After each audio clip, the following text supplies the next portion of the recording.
पानी पी के थोड़ा शांत होके सचिन पायलट जी को सबसे पहला कॉल किया, पर हमेशा की तरह सचिन पायलट जी के पास समय नहीं होता।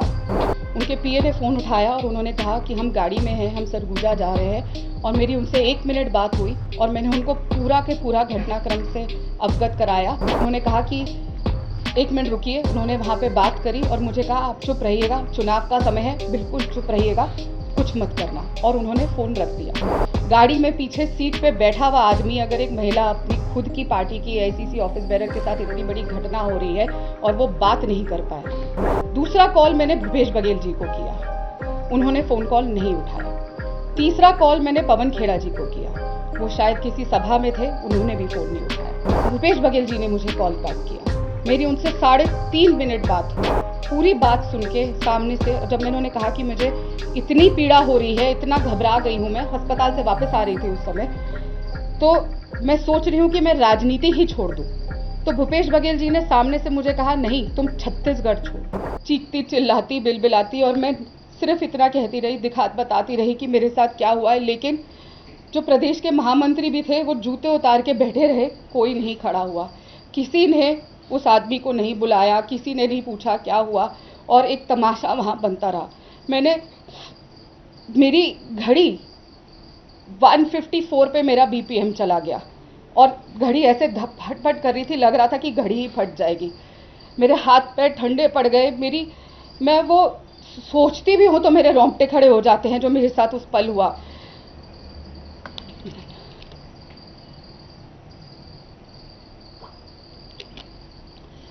मैंने उसके बाद पानी पी के थोड़ा शांत होके सचिन पायलट जी को सबसे पहला कॉल किया, पर हमेशा की तरह सचिन पायलट जी के पास समय नहीं होता।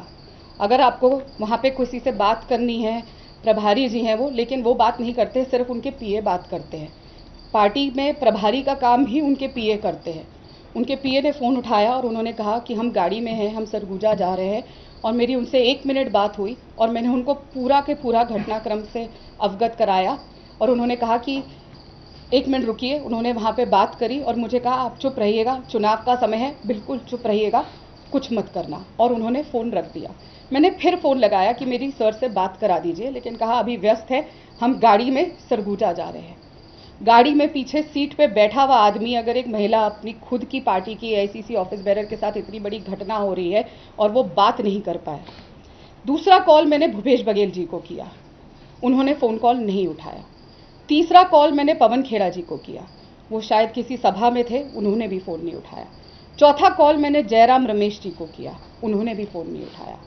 उसका अगला कॉल मैंने पूर्व मुख्यमंत्री भूपेश बघेल जी के रहे सलाहकार विनोद वर्मा जी को किया।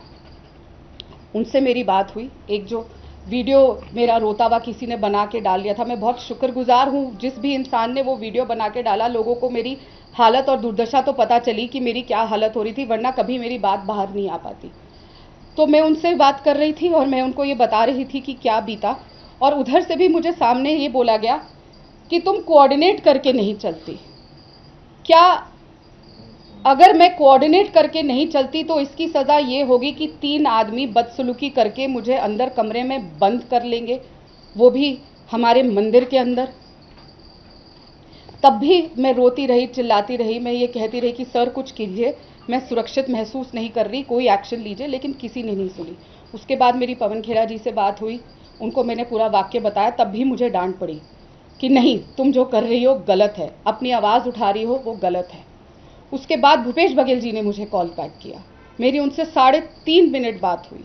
मैंने उनको पूरा घटनाक्रम बताया और ये कहा कि आप मेरे परिवार को जानते हैं, आप मेरे चुनाव प्रचार में आए हैं, आप हमें हर साल बेटी बना के तीजापोरा के लिए छत्तीसगढ़ बुलाते हैं, मैं छत्तीसगढ़ की बेटी हूँ, और आप ही के आदमी, आप ही के बनाए हुए सुशील आनंद शुक्ला जो आपके साथ काम करते हैं, उन्होंने ऐसे बदतमीज़ी करी।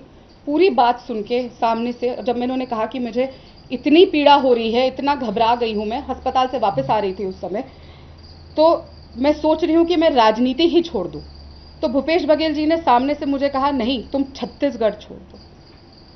जब ये सामने से कहा गया कि छत्तीसगढ़ छोड़ दो, तब मुझे चीज़ें सामने से समझ आनी शुरू हुई कि किस तरीके से एक षड्यंत्र के तहत ये सब मेरे साथ किया गया। उसके बाद 6 दिन मैंने इंतज़ार किया। 6 दिन में लगातार राहुल गांधी जी, प्रियंका गांधी जी, जयराम रमेश जी, राहुल गांधी जी और प्रियंका गांधी जी के जो पीए पार्टी चलाते हैं, अलंकार सवाई जी, कौशल विद्यार्थी जी, संदीप सिंह जी, सबको लगातार कॉल करती रही, मैसेज किए, चिट्ठियां लिखी, खड़गे जी के ऑफिस में भेजा, पर कहीं से कोई जवाब नहीं आया, कहीं से कोई मदद नहीं आई।